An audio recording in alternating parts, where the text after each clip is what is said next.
Realmente travou. Pera aí, vamos tentar destravar essa câmera. Não, ai, não travou dessa vez, que milagre.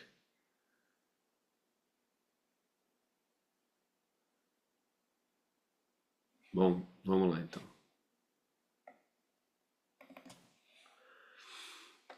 Quanto ao segundo, assim se procede. Parece que Deus não é eterno. Então já sabe que Tomás vai defender a tese de que Deus é eterno. Agora, quem diz que Deus não é eterno vai dizer o seguinte: com efeito, nada que seja feito pode ser dito de Deus. Quer dizer, nada do que pode ser feito, pode ser que seja feito, ou seja, feito de causa e condições, pode ser dito de Deus. Ora, a eternidade é algo feito, como diz Boécio. Mas vocês lembram que foi um aristotélico do final ali do Império Romano, né? O instante que ocorre, ele tinha um plano de fazer voltar a civilização romana, né? Então, ele tinha ele tinha algumas definições, né, que Tomás de Aquino usa o tempo todo. Mas por quê? Porque ele achava que o cara era melhor? Não, era porque as fontes que dispunham-se no tempo, né? Ora, a eternidade é algo feito, como diz Boécio, o instante que corre faz o tempo. O instante permanece faz a eternidade. Então você tem uma contraposição entre o que corre e o que não corre. O que corre é impermanente. Ó. O instante que é impermanente faz o tempo. O instante que é permanente faz a eternidade. Por outro lado, diz Santo Agostinho em algum lugar como Octagina Triunquesse, sei lá. Deus é o autor da eternidade.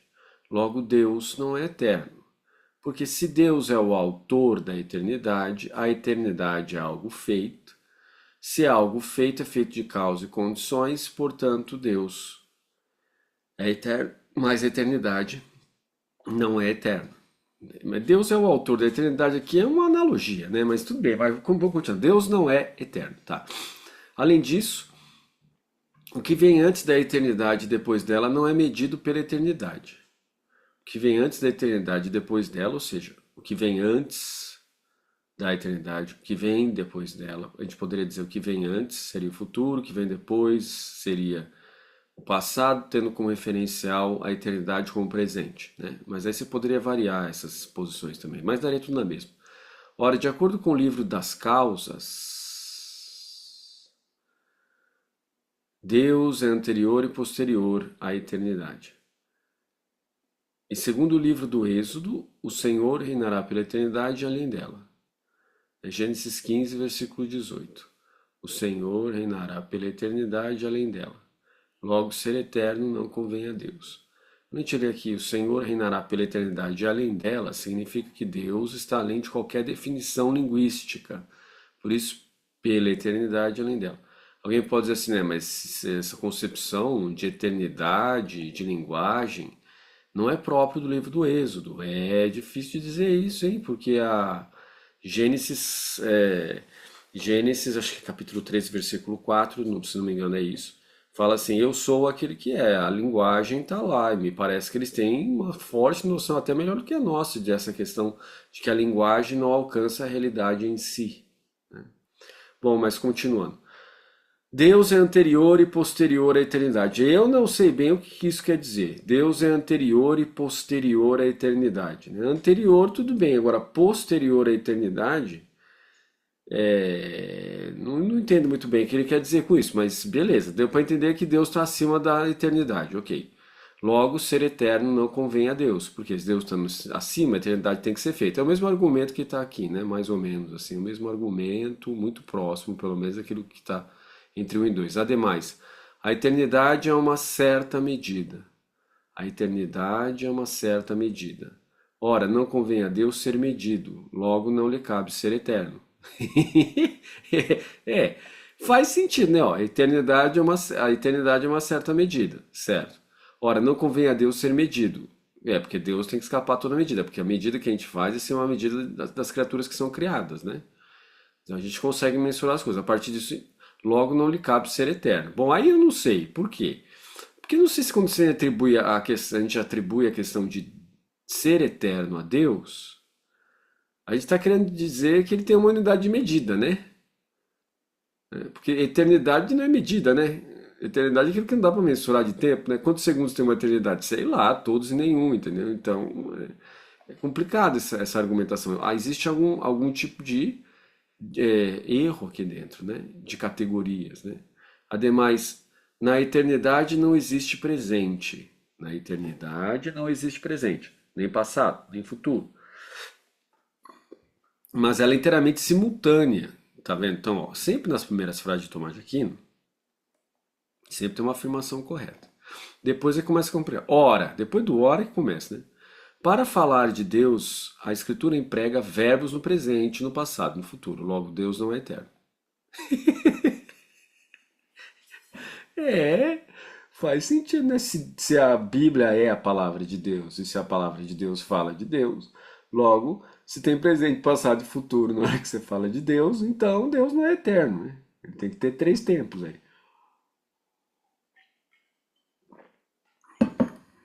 Mas aí vem aquela questão, mas a linguagem ela é feita por seres humanos. Seres humanos estão dentro do tempo. A Bíblia foi escrita dentro do tempo. Logo, esse argumento não pode ser usado dessa maneira, né? Mas tudo bem, em sentido contrário, está no que diz Santo Atanásio em Eternos Pátria, Eternos Filhos, Eternos Filhos, Eterno Pai, Eterno Filho, Eterno Espírito Santo. Eterno Pai, Eterno Filho, Eterno Espírito Santo, né? Mas onde que foi falado isso? Deixa eu ver aqui. 5. No símbolo atanasiano. Ah, a questão dos símbolos. Olha, você sabe quando você vai na missa e aí você tem creio em Deus Pai Todo-Poderoso, Criador do céu e da terra? É o símbolo romano. Tem o símbolo niceno-constantinopolitano. Quando a gente pega a história da igreja em relação a isso, é muito tempo para chegar até o símbolo romano. Eles estão tentando sintetizar os dogmas da fé cristã. Existe um símbolo da fé budista? Até hoje não existe. Até hoje não existe um símbolo da fé budista. Por quê? Sei lá, é difícil de fazer isso aqui. Demorou, acho que muito tempo para conseguir chegar no símbolo romano. Aí tem uns símbolos que vêm antes, mas fica faltando coisas. E aí os padres da igreja vão tentando aprimorar isso, até que chega no crê em Deus Pai, Todo-Poderoso, Criador do céu e da terra, e Jesus Cristo, único Filho, nosso Senhor, foi concebido pelo poder do Espírito Santo, até na vida eterna, amém, né? Foi dividido em 12 artigos, é mais do que 12 artigos, foi dividido em 12 artigos, para quê? Para ter 12 constelações no céu, 12 apóstolos, percebe? A ideia do tempo, né? Presente ali. Então, é interessante o Tomás de Aquino, São Tomás de Aquino, colocar a ideia de tempo aqui dentro, ligando a ideia dos símbolos, né? Porque ele faz uma menção a um tratado ligado ao símbolo cristão, né? Diga, Patrícia, você tinha levantado a mão? Eu tinha, mas tá bem tá um pouco mais para trás, você acabou avançando. Eu deixo escrito melhor. Mas o que que era? Fala. Era porque tem a forma de como ver a escritura, né? Se vê a escritura não como palavra de Deus, mas a interpretação da palavra, então o argumento 4 estaria, se for baseado nisso, ele estaria certo e não contraditório. Não, continua sendo errado, porque é a atribuição de um predicado a Deus que está submetido à linguagem. A linguagem, ainda que seja interpretativa, ela necessariamente vem por meio do conhecimento das coisas criadas. Chega-se até o conhecimento de Deus por meio da teologia natural. Mesmo que seja revelado, toda revelação passa por um processo de linguagem histórica. E a linguagem histórica está fundamentada em cima do meio natural, ou seja, das faculdades sensoriais absorvendo dados com uma capacidade que o ser humano tem de usar a razão para sintetizar os raciocínios. Então, a origem do conhecimento humano é sempre uma origem temporal. Sendo sempre temporal, ou seja, sempre a partir de coisas que passam, e memorizadas, né? Aí você tem a questão da memória, que aí entra uma questão de razão transcendental.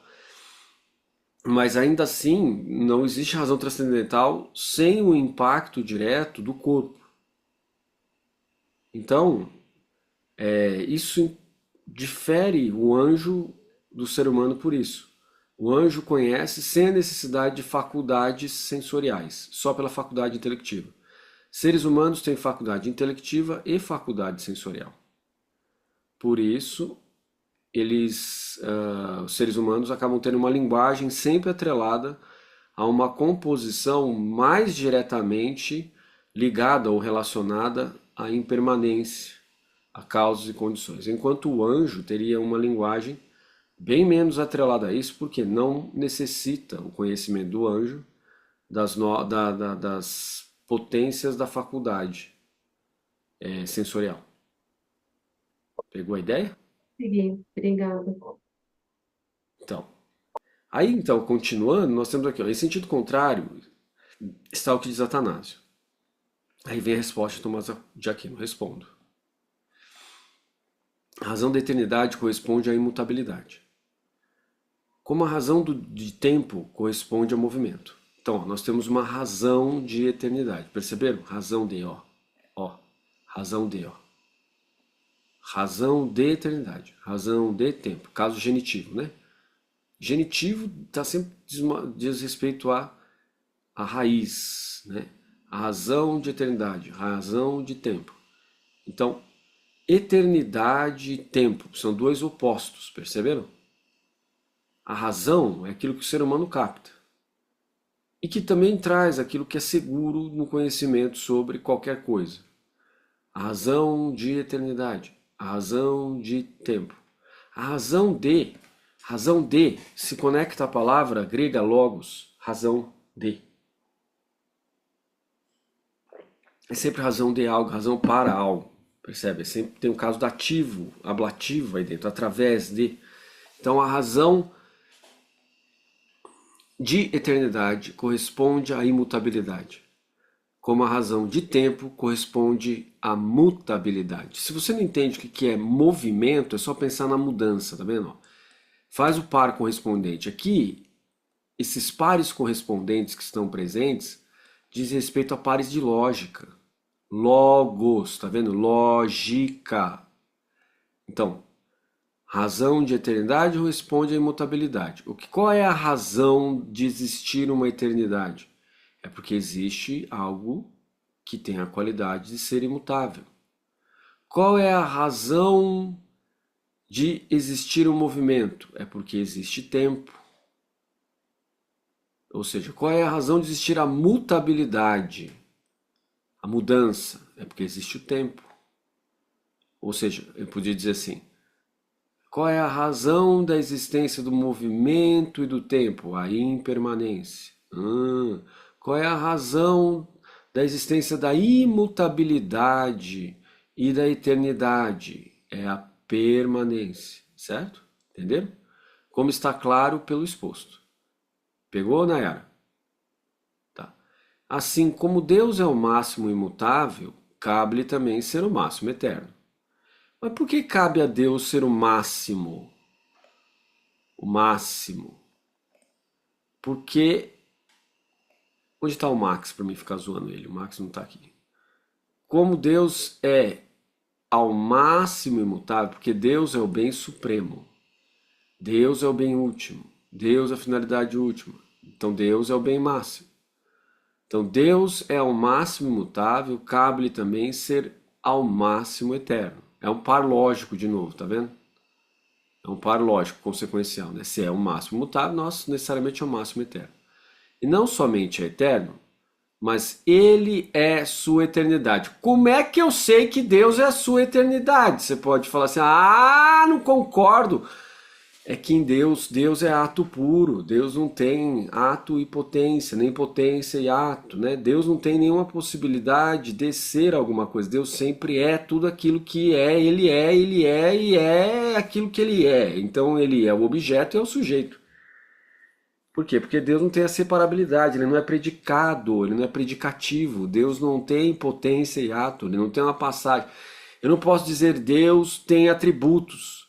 Os atributos de Deus é porque eu, ser humano, entendo Deus a partir do antropomorfismo, da forma humana.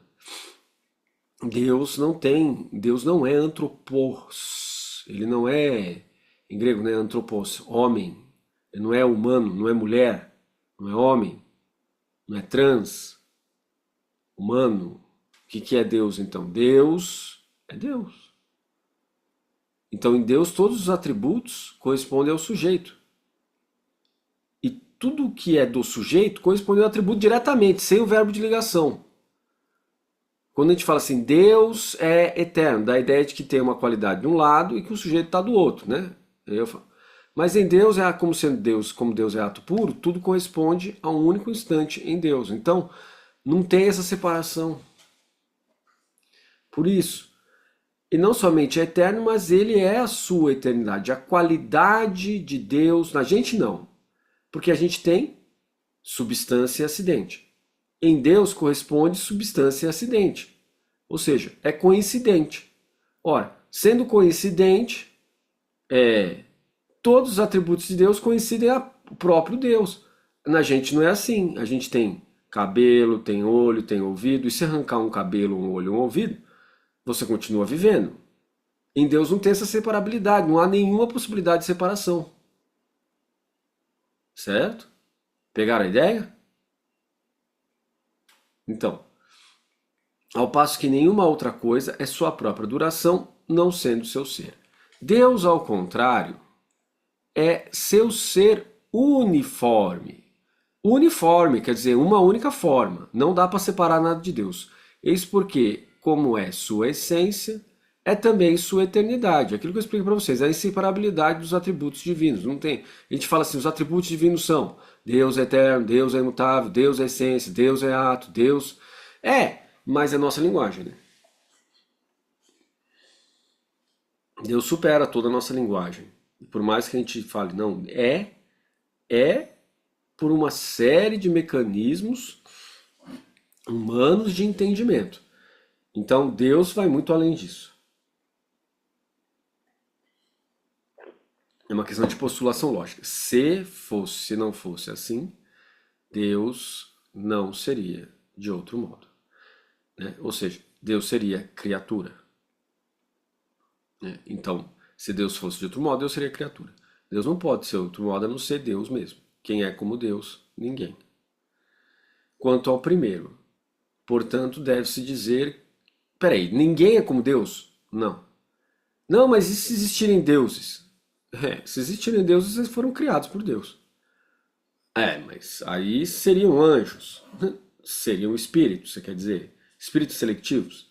Não sei. Porque se deuses têm corpos, como diz a mitologia egípcia, cananeia, chinesa e assim por diante, indiana e assim por diante, se tem corpo, tem ato e potência. Se tem ato e potência, tem substância e acidente. Se tem substância e acidente, tem matéria e forma. Em Deus, nada disso está lá. Certo? Então, o que é essa separabilidade? Deus não tem separabilidade. Então, se existem deuses, na perspectiva de Deus, se colocando na perspectiva de Deus, é tudo criatura, né? Certo? Então não tem nada que não seja. Não, mas e os anjos, os espíritos intelectivos? Eles não. Eles são formados só de... Tem substância acidente? Anjo? Tem. Anjo não é eterno. O anjo muda de conhecimento. Quando ele muda de conhecimento, de certa maneira, uma analogia que a gente pode fazer, é como se estivesse mudando de lugar. Imagina se são duas casas. Quando você pensa, Guilherme está nos Estados Unidos. Certo? É como se estivesse na casa A.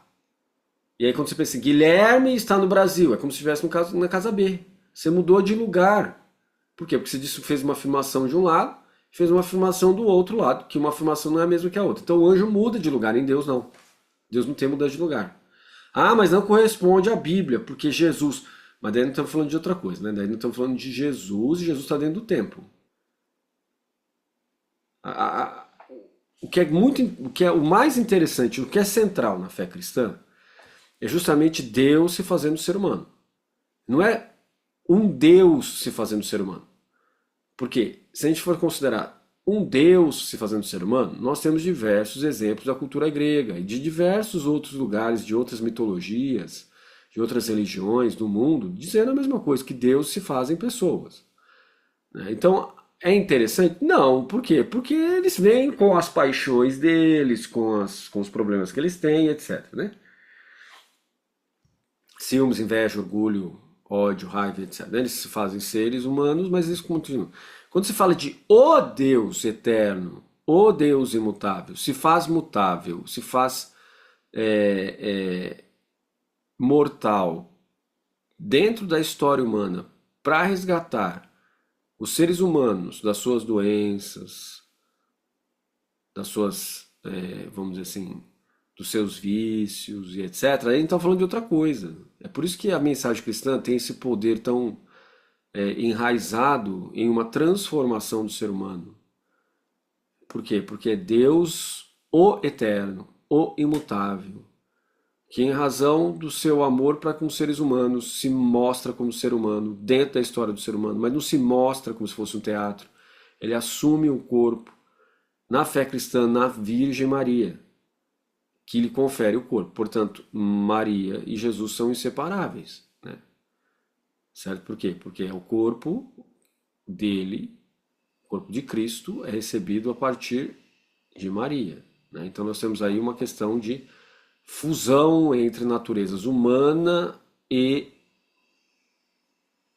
divina. Mas é uma fusão tal que não se mistura. Como assim?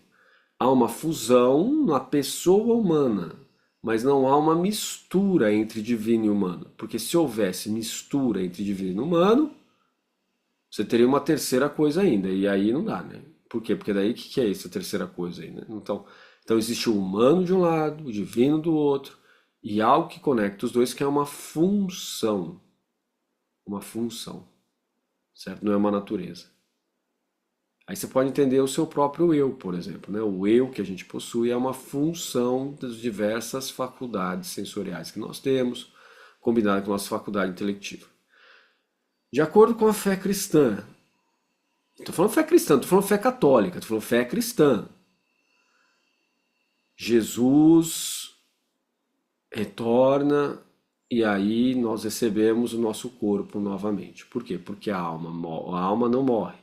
O corpo morre e aí o corpo fica ansiando por ter. Desculpa, a alma fica ansiando por ter o corpo novamente. E por que que anseia? Anseia porque conhece mediante as faculdades sensoriais, não é anjo. Não é espírito electivo, precisa das faculdades sensoriais para conhecer as coisas. Então fica ansiando pelo retorno do corpo. Certo? Então é dito assim, ó. Quanto ao primeiro, portanto, deve-se dizer que um instante que permanece faz a eternidade, segundo o nosso modo de aprender. Olha lá, Tomás de Aquino, ó. Olha, século XIII, segundo o nosso modo de aprender. Assim como a apreensão do tempo é... O que é apreensão? É uma função lógica do quê? De entendimento de conceitos mais fundamentais possível, como ponto, reta, unidade de medida. É a apreensão imediata das coisas mais fundamentais. A apreensão é uma função lógica. Como é que você sabe disso? É porque Aristóteles que falou isso aí, meu filho. Nós estamos usando a lógica de Aristóteles aqui. A lógica de Tomás de Aquino é uma lógica expandida de Aristóteles. Não tem muita coisa além disso aqui. Se entender Aristóteles, começa a conhecer Tomás. O problema é que para conhecer mesmo São Tomás, conhecer Tomás é um nível, conhecer São Tomás é outro. Por quê? Conhecer Tomás de Aquino, você conhece a lógica aristotélica, os raciocínios aristotélicos. Conhecer São Tomás de Aquino, você precisa conhecer a doutrina católica, a doutrina cristã. Aí você consegue enxergar a fusão dos dois, certo? A apreensão do tempo é causada em nós pelo fato de que aprendemos o fluir do mesmo instante. Assim, é causada em nós a apreensão da eternidade. Ó. O fluir do tempo, o fluir do mesmo instante. Ih, não entendi. Não tô entendendo, não é? que quer dizer o fluir do mesmo instante? Se é o mesmo, como é que flui? É o seguinte, vamos lá. Você está no presente? Tá. Você tá no presente agora? Tá. Você tá no presente agora? Tá. Tá no presente agora? Tá. Para com isso, rapaz. Tá ficando louco. Tá no presente agora? Tá. Tá no presente agora? Tá. Tá no presente. Mano, você virou o quê, hein? Vitrola? Tá com o disco quebrado? Então, percebeu? Passo de segundo a segundo, o instante passa, mas ele não passa. Porque você não passa. Até a uva passa uma pinóia, porque a uva passa continua lá. Entende? Por quê? Porque um instante flui. Você tem a questão de mudança e assim por diante. Mas existe um certo mesmo instante, que é o presente. Só que ninguém consegue aprender o presente, porque na hora que você tenta aprender, ele já passou. Você tem a experiência do instante, ele já escapa. Esse é o tal do mesmo instante que ele está falando, o fluir do mesmo instante. Aí você vê o acidente do seu corpo envelhecendo. O acidente, que é o seu corpo, que é a matéria, individualizada pela forma, ou a forma individualizada pela matéria, porque é ambivalente esse princípio de individuação, o corpo vai envelhecendo, a forma não. E é por isso que você tem tantos idosos tarados. Já viu o velhinho na praça do bairro, da sua vila? Nunca viu, não? Como é vergonhoso? Aqui tem uns, dá vergonha. Não pode passar uma menina adolescente que os caras ficam grudando os olhos na menina. Que coisa impressionantemente irritante. Por que que isso acontece? Porque existe um instante sempre presente que atribui para ele a ideia de que ele é jovem ainda. E que aquelas manias que ele tem de permanecer no desejo, porque é homem, né? Já passou a idade para aquilo ali, entendeu? Não faz o menor sentido isso. Mas o cara ele acha que ele tá eterno. Por quê? Por causa desse mesmo instante. E aí quem tá olhando de fora fica com vergonha alheia. Que fala assim, mas o cara não percebe que já passou, rapaz. É igual fruta de. É igual fruta de feira, rapaz. Se tem uma fruta que tá no ponto, tem uma que tá passada. Você passou. Passou, aceita, entendeu? Dói menos, entendeu? Aceita logo. Passou, a fruta passou, filho. Para com isso. Aí nossa, tem homem que tem uma distância, né? De 50, 60 anos em relação à namorada dele. Ixi, que situação, Zequinha. Que situação. Mas por que essa situação está ali presente? Em função desse mesmo instante. Por quê? Porque a alma, sendo imortal, ela se entende sempre no mesmo instante. O corpo está envelhecendo, mas a alma não se entende como velha, porque ela não envelhece, uma vez que ela é semelhança com Deus. Mas o corpo envelhece. E aí, conflito. Percebe o conflito? E se durante essa fase que a gente ainda é jovem, eu não sou mais, 47 anos de idade já não é mais jovem. Tem gente que fala assim, não, 75 tá jovem, não sei do que nós estamos falando, meu. Se durante a fase que você é jovem, a gente não se treina no cultivo das virtudes, quando ficar velho, e tem que admitir que tá velho, eu já tô indo, ó, o que vai fazer? Pode ter esse problema de conflito. Que é muito triste, né? Imagina que coisa. Assim é causada em nós a apreensão da eternidade enquanto aprendemos o instante que permanece. Assim é causada em nós a apreensão da eternidade enquanto apreendemos o instante que permanece. Perceberam? Essa questão da alma, imagem e semelhança de Deus é que atribui para a gente essa ideia de que a gente sempre está ali presente. Mas nós temos o nosso corpo, de acordo com a doutrina católica, de novo, tem o pecado original. Tendo o pecado, esse desejo que perturba as coisas, né, querendo ser Deus, querendo ser eterno, querendo ser imutável, assim por diante,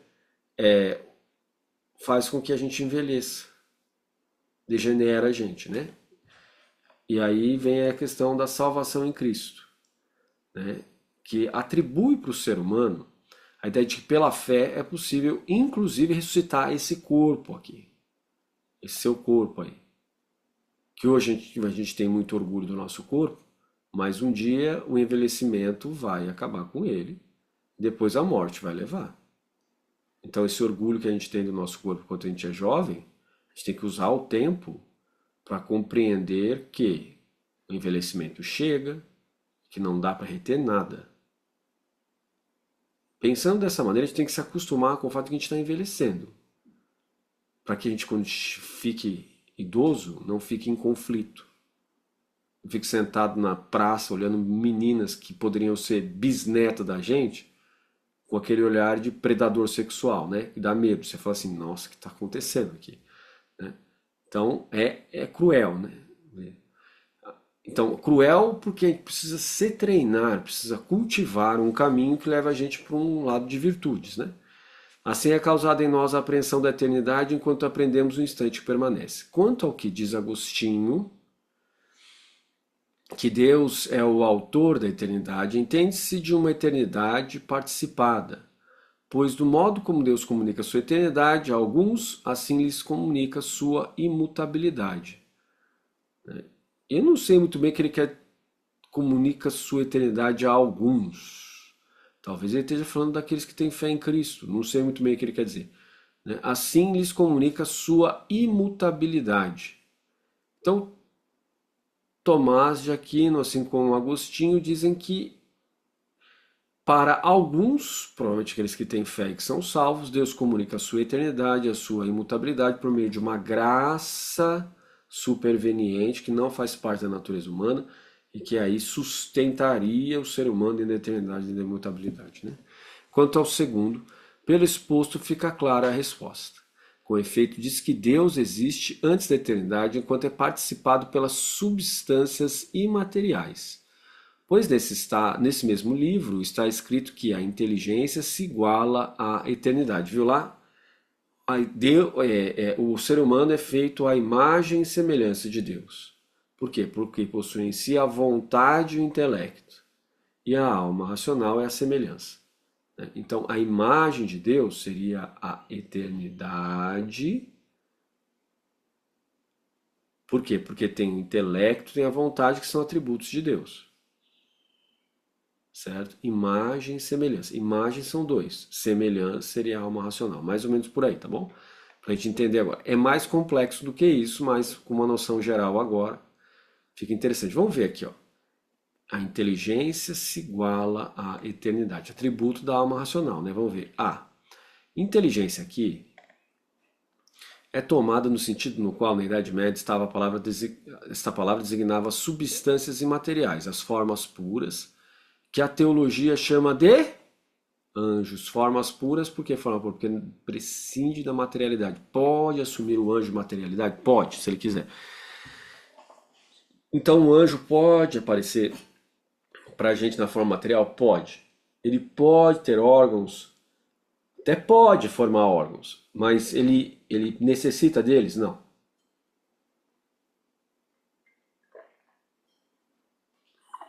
Certo? Se explica assim como vem o anticristo ao mundo. De acordo com de novo, fé cristã e a explicação medieval de como viria o anticristo no mundo, seria porque Satã usaria os elementos para condensar um corpo, e tendo condensado o corpo, ele encontra uma mulher, e aí ele copula com a mulher. E aí nasce o neném. E aí vem alguém e batiza o neném, em nome do Pai, do Filho e do Espírito Santo, tá salvo. Por quê? Ué, tá salvo. Acabou com o capeta, entendeu? É igual aquela coisa, né, que você vê assim, povo doido que pega a hóstia para fazer coisa doida. Magia negra, essas coisas assim. Você vai acabar com a sua magia negra, meu filho, minha filha. Você tá de brincadeira fazer. Você vai pegar a Eucaristia, transformar a substância do pão, transformada em Cristo para fazer magia negra, você vai acabar com a sua magia negra. E não dá para entender esse povo, né? O raciocínio é tão doido, né? É tão disparatado que se acredita na hóstia consagrada, até mais do que cristão que vai na missa, né? Porque para pegar aquela hóstia para você fazer um trabalho de magia negra, alguma coisa assim, você tem que acreditar muito, né? Aí pega aquilo ali, passa por todos aqueles mal bocados de botar a hóstia no bolso, sei lá como que consegue fazer isso. Aí vai botar lá nos pratos do capeta lá pra fazer as magias lá. Ué, e acha que não vai acabar com a magia dele? Que jeito? Não sabe ler os evangelhos? Não, deveria ler. Se Jesus simplesmente falar pro capeta, sai daí, o cara já sair, como é que vai fazer misturar de substância, meu Deus? Não dá pra entender, entendeu? Qual é o raciocínio que tá lá? Não, porque a dessacralização da hóstia, não é tal coisa, não é possível. Por quê? Porque se tem-se fé na transubstanciação da hóstia, ué, é Cristo que está lá. Como é que você vai dessacralizar o eterno, o imutável, o ato puro? Como? Vai acabar com a sua magia negra, acabou com ela já. Entende? Aí tem gente que fala assim, não, mas porque tem que proteger a hóstia, não sei o que, não sei o que lá. Enquanto visão humana tem que proteger. Agora, se você puxar pro lado da teologia, não faz muito sentido, né? Porque você vai acabar com a sua magia negra aí. Era mais fácil se converter para Cristo de uma vez do que ficar fazendo magia negra, né? Mas por que não se converte então? Ah, não se converte porque é muito apego, né? Não é não? Apego ao quê? Dinheiro, poder, coisas transitórias, né? Não quer ser pobre, né? Renuncia a si mesmo, toma sua cruz, me siga. Ah, não. Eu acredito. A ponto de pegar uma hóstia consagrada para ir lá fazer coisa de magia negra. Mas eu não quero viver a pobreza, eu não quero viver os valores evangélicos, né? O que eu quero é fazer outra coisa, né? Ou seja, né? Pessoa que pensa assim tá disparatinada, né? Precisa urgentemente de terapia, né? Vai lá conversar com o seu terapeuta, entendeu? Para que vai fazer essas coisas? Vai lá perguntar lá pro seu terapeuta.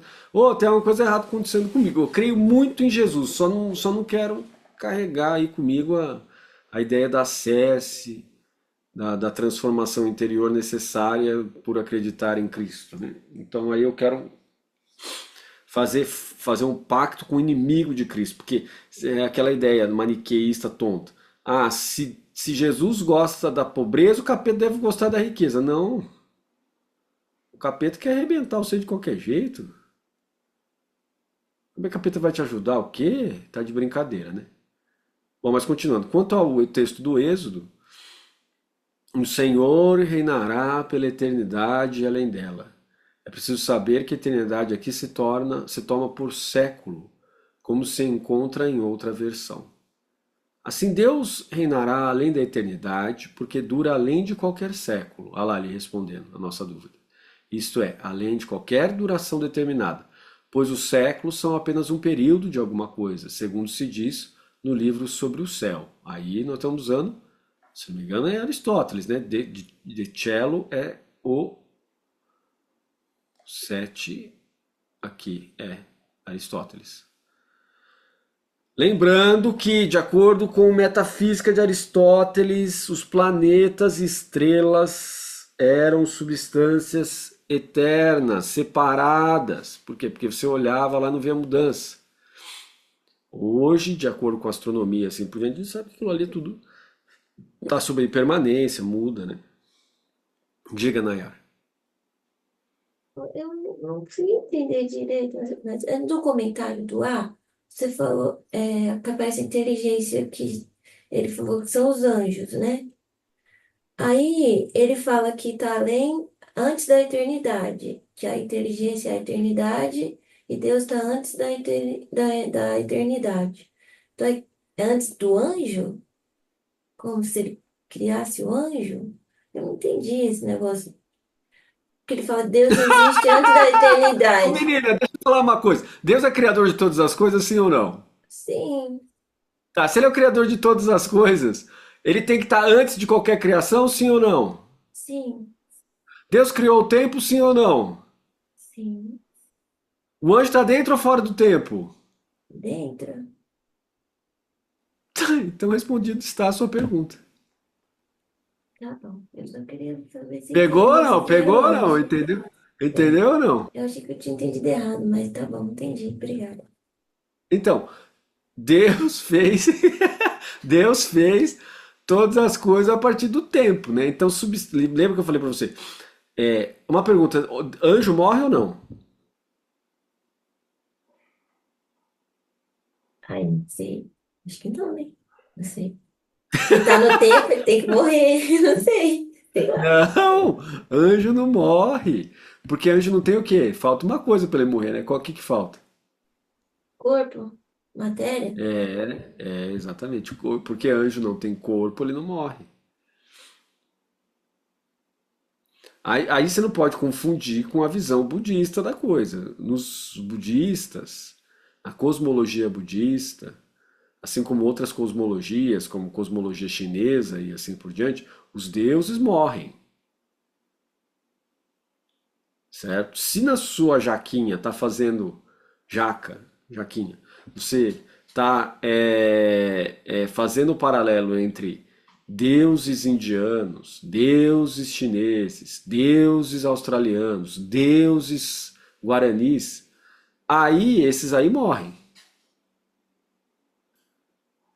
Anjo católico, anjo cristão, não morre, porque a morte é um acidente do corpo.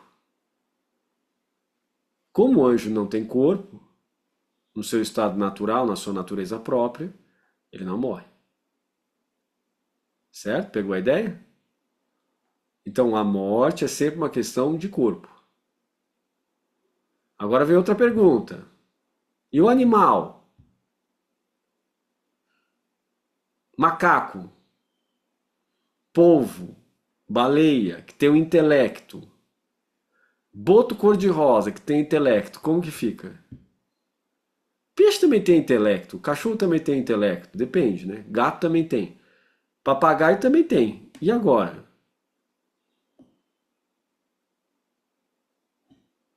E agora? Então essas questões são questões essas questões são questões que existem posicionamentos doutrinários em relação a isso. A igreja já assumiu, a doutrina da igreja assume posições, como por exemplo, diz que os animais não possuem alma que permanece para a eternidade, tá bom? Então, essas são posições doutrinárias que não são dogmas, podem mudar a partir do trabalho teológico. Tá bom? Então, a gente tem alguns movimentos agora do Papa Francisco, de outros teólogos que dizem assim: ah, a cachorro e etc. vai para a eternidade depois. E aí os mais reacionários, mais conservadores, doutrinários, não, está errado, não sei o que, não, porque não entendeu que essas posições são posições teológicas que não são dogmas. São questões abertas. Quais são os dogmas que nós temos? São aqueles que são colocados, por exemplo, e não vão além deles, nos 12 artigos do símbolo romano. Tirando eles, nós temos a Eucaristia, né, como sendo um dogma. Jesus, verdadeiro Deus, verdadeiro homem, se torna pão e vinho na celebração eucarística. Mas não tem tanta coisa além disso. Então são os 12 artigos e mais alguns outros. Essa questão de bicho vai ou não vai para o céu e etc. é questão aberta. Isso aí pode mudar. Entendeu? Beleza. Aí suponha então que Nayara está lá no seu quarto, rezando o seu rosário, quando de repente aparece um anjo para ela corporificado. Nayara assusta, pega um pedaço de pau e pá! Na cabeça do anjo. E pá! Dá-lhe uma barrada de ferro na cabeça. Sai daqui, bicho do além! Pum! Mata o anjo ou não? Ó que tem corpo. Não mata o anjo. Mas o corpo do anjo toma uma pancada. Entendeu? Tome-lhe uma bagaçada na cabeça. Aí sei lá o que acontece. Acho que some o corpo. Aí volta um anjo com um galo na cabeça. Falando assim: ô, animal, para de me bater. Entendeu? Tá animalizando aqui a situação, rapaz. Então, ele morre? Ele não morre. Bom, então, quanto ao texto do Êxodo.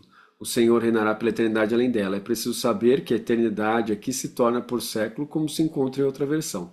Assim Deus reinará além de eternidade, porque dura além de qualquer século, isto é, além de qualquer duração determinada, pois os séculos são apenas um período de alguma coisa, segundo se diz no livro sobre o céu. Ou então diz que Deus reina além da eternidade, porque mesmo se algum outro existisse sempre, por exemplo, o movimento do céu para alguns filósofos, Deus reinaria além, ainda além, tendo em vista que seu reino é inteiramente simultâneo. Seu reino é inteiramente simultâneo. O que é isso? Se é simultâneo, não tem passagem de tempo. Mas eu vejo o tempo passar.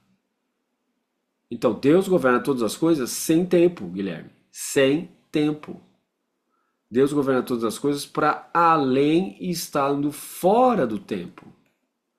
Que é simultâneo. Presente, passado e futuro. Ah, mas então não dá para entender como é que existe mal no mundo, porque não deveria existir mal no mundo, etc. Então, aí nós estamos entrando numa outra coisa, chama teologia da justiça. Chama-se teodiceia. O pessoal chama assim, teologia do mal no mundo. Não é teologia do mal no mundo? Não se faz teologia sobre a ausência. O mal é a ausência de bem. Como é que você vai fazer teologia sobre a ausência de alguma coisa? Teologia, tirando a teologia negativa, que tem a ver com a teologia dos mistérios, a teologia mística, toda mais teologia é teologia positiva. Se afirma coisas e se nega coisas. Então, a teodiceia é uma teologia sobre a justiça. Certo? Então, por que existe mal no mundo se Deus governa todas as coisas de modo simultâneo e Deus, sendo o máximo bem, a máxima bem-aventurança, a máxima felicidade, permite que o mal exista no mundo? Ah, agora não é hora de eu conseguir chegar aí não, sabe? Vamos ter que ir a caminhar para chegar lá, tem que ir formando a base, não dá para ir entrar agora não. Mas nós vamos chegar lá à medida que a gente for avançando no estudo da súmula. Olha, nós estamos na página 224 já do PDF, está avançando. Esse primeiro volume tem 685 páginas. Tá certo? Isso contando índice, introdução, etc. Estamos avançando. Daqui a pouco a gente vai chegar lá nessas coisas mais interessantes. Aqui está fundando a base da coisa, né? Quanto ao terceiro, deve-se dizer que a eternidade não é outra coisa que o próprio Deus. Por isso não se diz Deus eterno, como se fosse medido de algum modo. Mas toma-se aqui a razão de medida segundo nossa maneira de aprender. Olha lá. Segundo nossa, de quem? Seres humanos, maneira de aprender. Quanto ao quarto, deve-se dizer que atribuímos a Deus verbos de diversos tempos, porque sua eternidade inclui todos os tempos. Então, o menor, diversos tempos, está contido no maior, todos os tempos. Não porque ele mude de acordo com o presente, o passado e o futuro, mas porque na nossa linguagem nós usamos diversos tempos. Por quê? Porque Deus está em todos os tempos, então cabível a ideia. Certo? E olha ali, nós avançamos para o artigo 3. Ser eterno é próprio de Deus? Né? Então vem a pergunta. Aí lá vem o pessoal falando assim, sim ou não? Não é uma questão de falar sim ou não, criatura. Não é, criatura. Né? Sim ou não. Sim, não. Não é sim ou não. É como você demonstra. Né? Não é sim ou não. Sim, não. É como você demonstra. A partir do quê? Das objeções. Das objeções, tá bom? Não é só responder sim ou não, não. Sim ou não, se fosse só uma questão de 50% estava fácil. Mas como você demonstra de modo a ampliar o seu intelecto, ampliar a sua fé, ampliar o seu conhecimento, tudo isso anda de mão dada, né? Então olha só, nós chegamos, ó, o que é eternidade, nós já vimos. Deus é eterno, nós já vimos. Nós chegamos aqui no terceiro, ser eterno é próprio de Deus.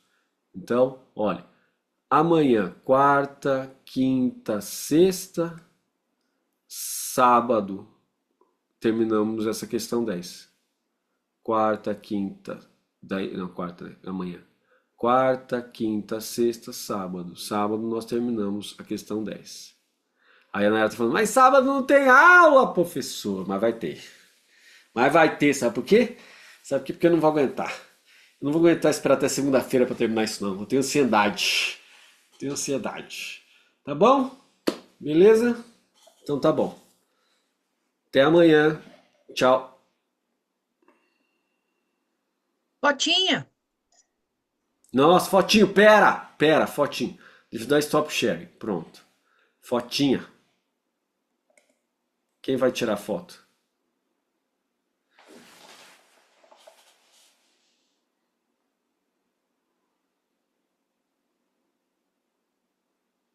Feito. A Unicamp devia te pagar, viu, Natália? Pra você ficar fazendo propaganda. Beleza? Até mais. Tchau.